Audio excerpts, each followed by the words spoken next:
Salut tout le monde et bienvenue dans cette nouvelle vidéo de test qui parle toujours de mon PC.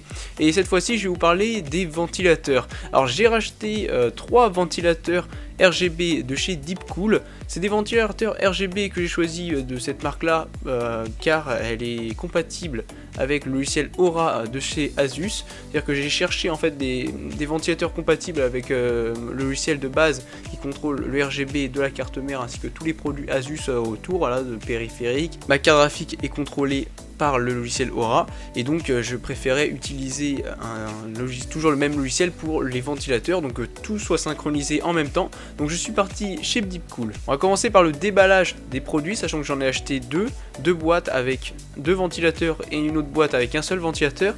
Alors dans la vidéo vous allez voir j'ai mis de 340 mm.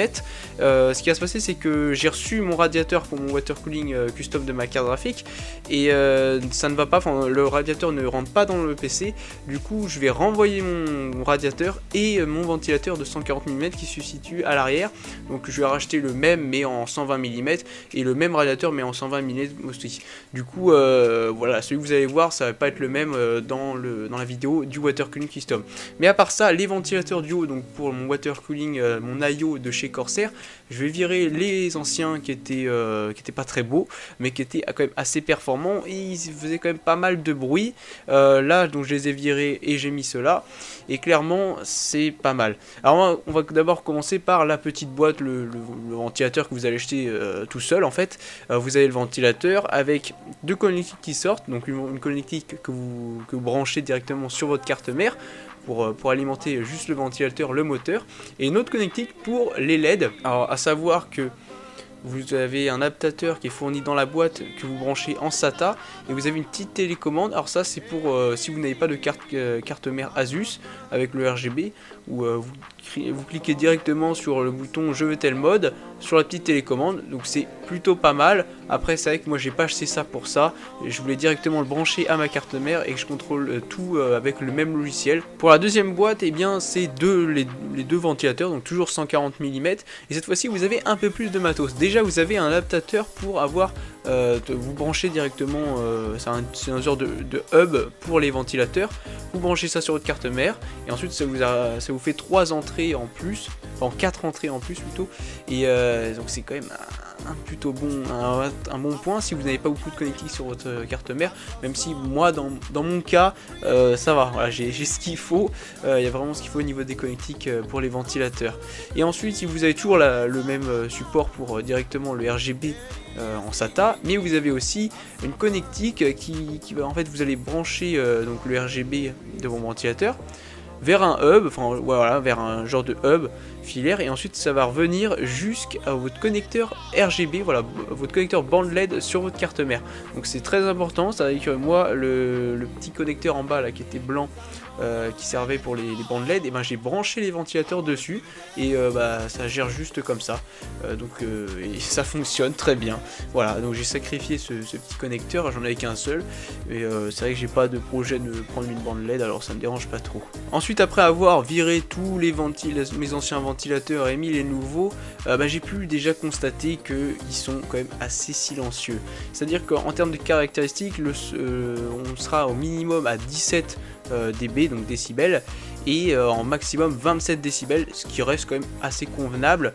Après c'est vrai que quand on regarde les performances, au minimum on sera à 500 tours par minute et au maximum seulement 1500 tours par minute. C'est vrai que c'est pas beaucoup, ça aurait mérité un peu plus, même si c'est vrai que en général les ventilateurs RGB sont pas très performants et c'est bien leur problème. C'est à dire que dès que vous allez partir sur des ventilateurs avec marqué performance tout à fait standard, vous pouvez partir à plus de 2000 tours par minute, et là vraiment vous commencez à avoir une ventilation vraiment qui est excellente. Là ça reste convenable, c'est vrai que 1500 tours par minute ça reste correct. C'est vrai que moi j'ai pas faire un overclocking de malade, donc ça va, et donc le nombre de tours ça va encore. Après les décibels, bon là c'est vrai que c'est plus silencieux qu'avant. Après c'est vrai que mes anciens ventilateurs Corsair étaient vraiment bruyants, c'était assez infernal, mais donc assez silencieux quand même. Alors c'est pas des Be Quiet, mais ça va. Au niveau du poids on sera sur 164 grammes, Et donc bah ça c'est on s'en fiche. Après c'est vrai que quand vous allez les mettre, vous portez plus les ventilateurs. Et c'est vrai que on pourrait se dire quand on les voit comme ça, le PC éteint, bah, c'est des vieux ventilateurs entrée de gamme à vraiment pas cher. Et bah en fait non, c'est à dire que quand vous les avez en main, c'est vrai que la qualité, on sent qu'il y en a quoi. Le plastique il est rigide, c'est pas un vieux plastique tout pourri. Ça va encore, clairement, on pouvait s'attendre à largement pire. C'est vrai que l'RGB, et donc comme je le disais au début de la vidéo, est quand même assez classique, mais efficace. Voilà, c'est vrai que au niveau de la synchronisation avec tout le reste, bah ça va super bien. C'est vrai que moi j'utilise, je mets la couleur rouge vu que mon boîtier est en thème rouge. Je mets ça, je suis en pulsation, il y a plein de modes que j'avais déjà présenté dans d'autres vidéos où j'expliquais c'est toujours la même chose, avec le logiciel Aura, le mode pulsation, le mode musique qui est quand même plutôt sympa. C'est vrai que vous mettez une musique et tout est synchronisé avec le rythme de tout votre PC, donc c'est plutôt cool, c'est marrant. Après c'est vrai que vous n'allez pas l'utiliser tous les jours, mais bon, moi je vais laisser toujours la même couleur. Et c'est vrai que après vous réglez votre mode, c'est-à-dire le mode vague, le mode arc-en-ciel, le mode plus ou le changement de couleur quoi.